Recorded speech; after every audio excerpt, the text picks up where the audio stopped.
Price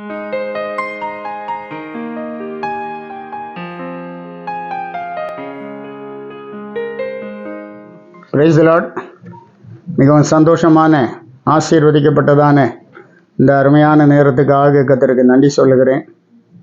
இந்த Christmas நாள் நம்ம எல்லாருக்கும் நற்செய்தி கிடைக்கக்கூடியதான ஒரு நாள்.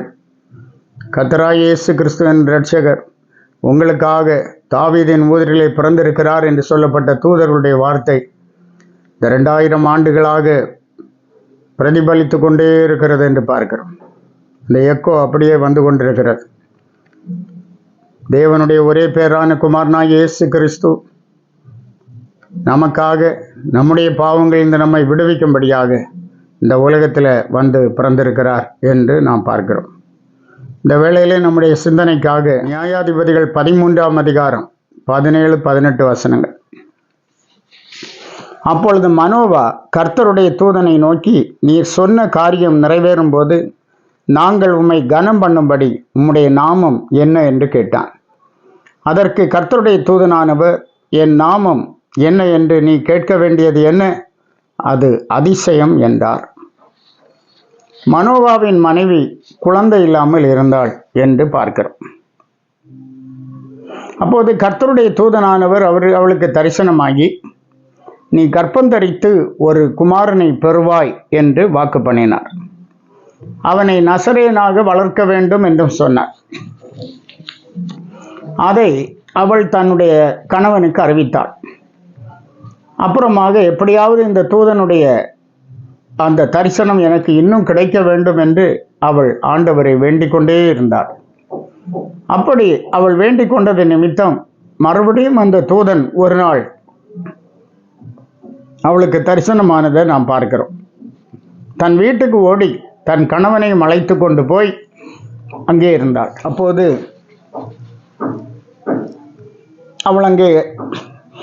அவள் கணவன் வந்து அந்த தூதனானவரை சந்தித்து,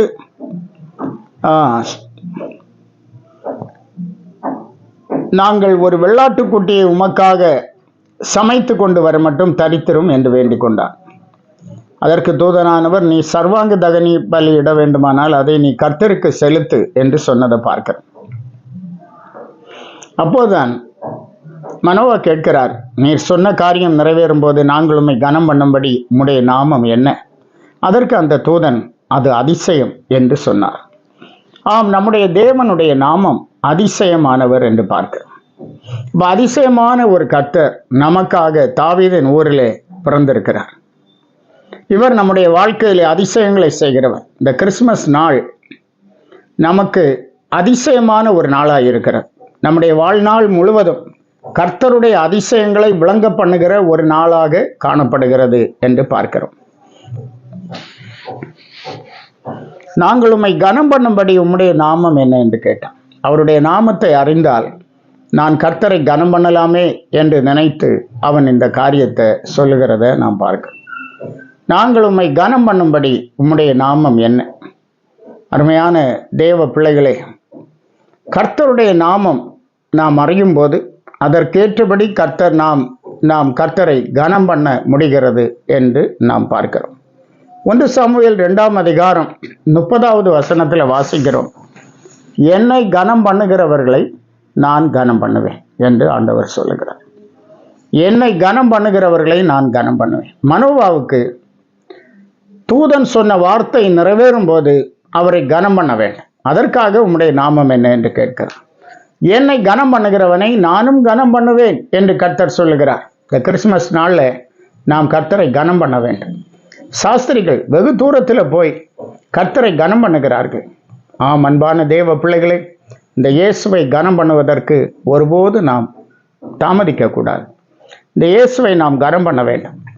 ஏசாயா 9ஆம் அதிகாரம் 6வது வசனம், நமக்கு ஒரு பாலகன் பிறந்தார், நமக்கு ஒரு குமாரன் கொடுக்கப்பட்டார், கர்த்தத்துவம் அவர் தோளின் மேல் இருக்கும், அவர் நாமம் அதிசயமானவர், ஆலோசனை கர்த்தா, வல்லமை உள்ள தேவன், நித்திய பிதா, சமாதான பிரபு எனப்படும். அவருடைய நாமம் என்ன? அதிசயமானவர், ஆலோசனை கர்த்தா, நித்திய பிதா, வல்லமையுள்ள தேவன், சமாதான பிரபு எனப்படும். இந்த நாளிலும் கூட இந்த நாமமுள்ள தேவனாகிய கர்த்தரை நாம் ஆராதிக்கிறோம். அவரையே சார்ந்து அவர் சித்தத்துக்கு ஒப்பு கொடுப்போம். கர்த்தர் உங்களோடு இருந்து பெரிய காரியங்களை செய்வாராக. ஜெபிப்போம். கிருபையும் இரக்கமும் நிறைந்த எங்கள் பரிசுத்த பிதாவே, நன்றியோடு துதிக்கிறோம். ஆசீர்வாதமான இந்த நல்ல வேலைக்காக உமக்கு நாங்கள் நன்றி சொல்லுகிறோம். நீர் நேற்றும் இன்றும் என்றும் மாறாதவராக இருக்கிறேன். உம்முடைய ஒரே பேரான குமாரனை எங்கள் மீது வைத்த அன்பினாலே எங்களுக்கு இந்த உலகத்தில் அனுப்பி தந்து அவர் மூலமாக எங்களுக்கு பாவ மன்னிப்பாகிய மீட்பை தந்தீர் ஆண்டவரே. இந்த நாளில் உம்முடைய அன்புக்காகவும் நீர் மனுக்குலத்தின் மேல் வைத்திருக்கும் பிரியத்துக்காகவும் கர்த்தருக்கு நன்றி சொல்லி கர்த்தரை துதிக்கிறோம். இந்த நாள் உம்முடைய பிள்ளைகளுக்கு ஆசீர்வாதமாகவும் மிகுந்த சந்தோஷமாகவும் காணப்படட்டும், பலப்படுத்தும். இயேசு மூலம் கேட்கிறோம் பிதாவே. ஆமென். ஆமென். God bless you.